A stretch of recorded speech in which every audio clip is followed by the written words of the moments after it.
blank spaces, for me, as a PCQI, it means it's not performed.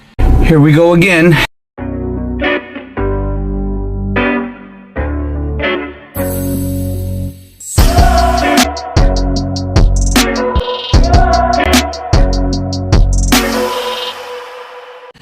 Good evening, PCQIs. In this topic, we're going to be looking at an SQF record review. Basically, it's a validation requirement log, and this was sent to me to have it reviewed for accuracy, and I have a lot of questions about it, so I'm going to share that with you. So basically, our topic for this evening is a validation requirements log. Our client is SQF certified facility. So now they put an instruction on this form. SQF practitioner to perform a 30-day review of records, including direct observations and data analysis. And they have dated these reviewed basically on a monthly basis from the first of the month until the end of the month.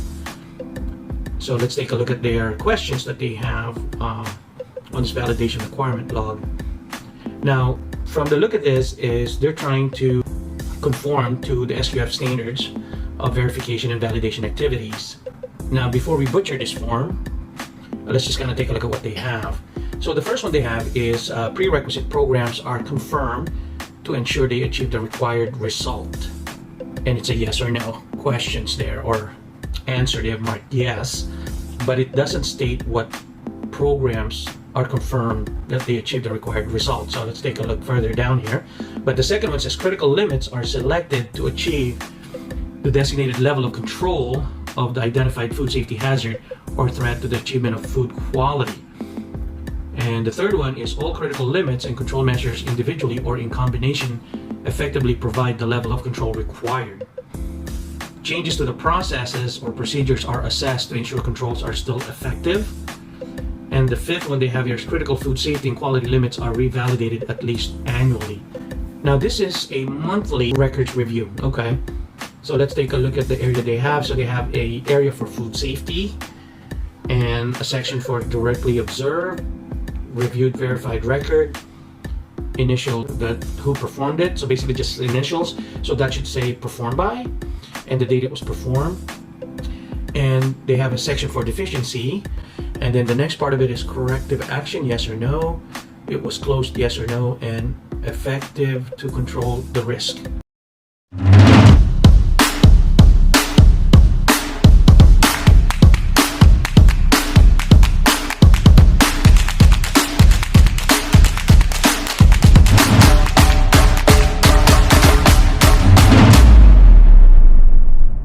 So as you can see, the verification and validation activities exercise that's set up on SQF, we're going to have a little bit of a difficult time looking at this during an audit. But let's take a look what they have. So they put under food safety category, they have their HACCP and critical control point monitoring, SSOP, pre-op and operational records, thermometer calibration, and E. coli verification. And they have marked them. They were directly observed, reviewed, and verified record. They are yeses, and the person's initial that performed those and the date. And then on the deficiency part of it, it says updated program, track and trend in place on the CCP monitoring, updated the program on the SSOP, pre-op and operational records, track and trend in place, thermometer calibration, updated SOP, E.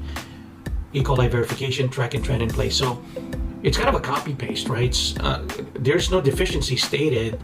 It's just basically their comments at this part. So why would you update the program? Why, or you updated SOPs? Let's see. And then they had under corrective actions category for yes and no. They put yeses on it, and they closed them as yeses. And effective to control the risk, yeses, but it didn't state that. So we're gonna have to take a look at the verification and validation activities for this. Now this goes on under food quality as well for food quality plan. CQP, so they have critical quality points monitoring and CQP verification. Same cut and paste information by this particular person. And then on their PRPs or prerequisites, they have calibration of equipment. Basically, these are scale calibration certificates, sealers, weights, metal detectors, and fat analyzers. There are blank on closed yes or no, but they did not provide that, so it's left blank. So during an audit, blank spaces for me as a PCQI, it means it's not performed. So the thermometer calibration, it says purchase thermometer backup.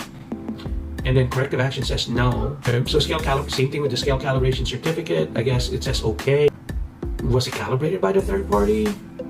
Third party verify / validate the calibration. They have the certificate. They said they're okay. Sealers, weights, metal detectors, same thing. But there are blank spaces on that part. Training of personnel and training of register. They said updated the QA personnel training and updated register. What about the rest of the team? Are they trained? And the training registers updated session with them.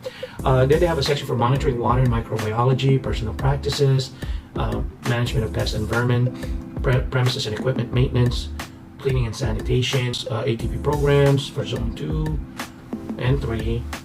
I guess they're not doing ATP program in zone 1. Anyways, this is just a review, so bear with me. PCQI, so control of physical contaminants, suppliers approval, transport and delivery, and then they have waste management and disposal, allergen control, site requirement, construction, lighting and light fittings, inspection area records and monitoring activity, visitors, laundry, and it's the same thing. So we're gonna have to, so we're probably gonna end up rewriting the verification and validation requirements to meet the SQF standard for this. First aid, water supply, storage and hazardous chemicals, receipt of raw and packaging materials, tempering of product, and then the history of the document.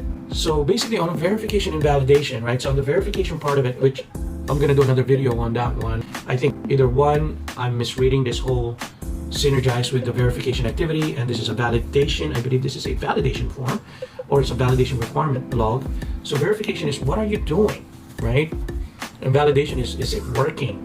And it is, they pre-answered those on the very top of the document. So let's review that again. It says prerequisite programs, PRP are confirmed to ensure they achieve the required result.